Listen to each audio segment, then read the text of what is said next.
Hi friends, welcome to Neha food stories. ഞാൻ ഇന്നിപ്പോൾ ഇവിടെ വന്നിരിക്കുന്നത് വളരെ ഈസി ആയിട്ട് നമുക്ക് ഉണ്ടാക്കാൻ പറ്റുന്ന ഒരു ഇൻസ്റ്റൻറ്റ് ഗോതമ്പ് ദോശയുടെ റെസിപ്പി ആയിട്ടാണ്. അപ്പോൾ ഇതെങ്ങനെയാണ് ഉണ്ടാക്കുന്നത് എന്ന് നോക്കാം.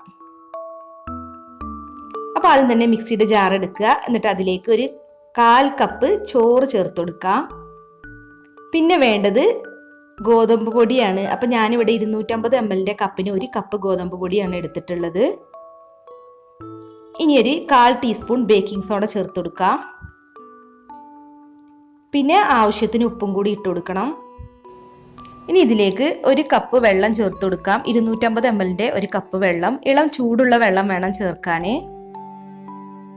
അപ്പം ഇനി ഇത് നന്നായി ഒന്ന് ബ്ലെൻഡ് ചെയ്തെടുക്കാം. അപ്പോൾ ഞാനിതിവിടെ അരച്ചെടുത്തിട്ടുണ്ട്. ഇനിയിപ്പോൾ ഇതിലേക്ക് കുറച്ചുകൂടി വെള്ളം ചേർക്കണം. അപ്പോൾ ഒരു 3/4 കപ്പ് ഇളം ചൂടുള്ള വെള്ളം തന്നെ ചേർത്ത് കൊടുക്കുക. ഇനി ഇത് നന്നായി ഒന്ന് അരച്ചെടുക്കാം. അപ്പോൾ ഗോതമ്പ് ദോശ ഉണ്ടാക്കാനുള്ള മാവ് ഇവിടെ നന്നായി അരച്ചെടുത്തിട്ടുണ്ട്. അപ്പോൾ ഈ ഒരു പരുവത്തിലാണ് നമ്മുടെ മാവ് ഇരിക്കേണ്ടത്. ഒരുപാട് തിക്കായിട്ട് പറ്റില്ല. അപ്പോൾ ഇനി നമുക്ക് ദോശ ഉണ്ടാക്കിയെടുക്കാം.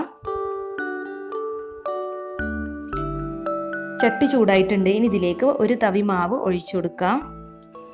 ഇനി തവി കൊണ്ട് ഇതൊന്ന് പരത്തി കൊടുക്കാം. നമുക്ക് ഏത് വലിപ്പത്തിലുള്ള ദോശയാണ് വേണ്ടത് അപ്പോൾ ആ വലിപ്പത്തിൽ ഉണ്ടാക്കിയെടുക്കുക. ഇപ്പോൾ ബബിൾസ് ഒക്കെ വന്ന് തുടങ്ങിയിട്ടുണ്ട്. ഇത് അടച്ചു വെക്കൊന്നും വേണ്ട കേട്ടോ, ഒരു മീഡിയം ഫ്ലെയിമിലിട്ട് കുക്ക് ചെയ്താൽ മതി. അപ്പോൾ നമ്മുടെ ദോശ ഇവിടെ കുക്കായി വന്നിട്ടുണ്ട്. ഇനി ഇത് മറിച്ചിട്ടെടുക്കൊന്നും വേണ്ട. അപ്പോൾ ഇത്രയേ ഉള്ളൂ, നമ്മുടെ ദോശ ഇവിടെ റെഡി ആയിട്ടുണ്ട്. ഇനി ഒരു ദോശ കൂടി ഉണ്ടാക്കിയെടുക്കാം. അപ്പോൾ മാവ് ഒഴിച്ചതിന് ശേഷം നന്നായി ഒന്ന് പരത്തി കൊടുക്കുക. ഇത് നല്ല സോഫ്റ്റായ ദോശയാണ് കേട്ടോ. ദോശ നന്നായി ക്രിസ്പി ആവണമെന്നുണ്ടെങ്കിൽ കുറച്ച് നെയ്യോ അല്ലെങ്കിൽ ഓയിലോ ഇതിൻ്റെ മുകളിലേക്കായി ഒഴിച്ചു കൊടുത്താലും മതി. അപ്പോൾ നമ്മുടെ സോഫ്റ്റ് ദോശ എല്ലാം ഞാനിപ്പോൾ ഇവിടെ ചുട്ടെടുത്തിട്ടുണ്ട്. ബേക്കിംഗ് സോഡ ചേർക്കാൻ താല്പര്യമില്ലാത്തവർക്ക് ഇത് ഒഴിവാക്കാം. എന്നാലും നമ്മൾ ചോറൊക്കെ ചേർത്ത് അരക്കുന്നത് കാരണം നല്ല സോഫ്റ്റ് തന്നെ ആയിരിക്കും നമ്മുടെ ഗോതമ്പ് ദോശ.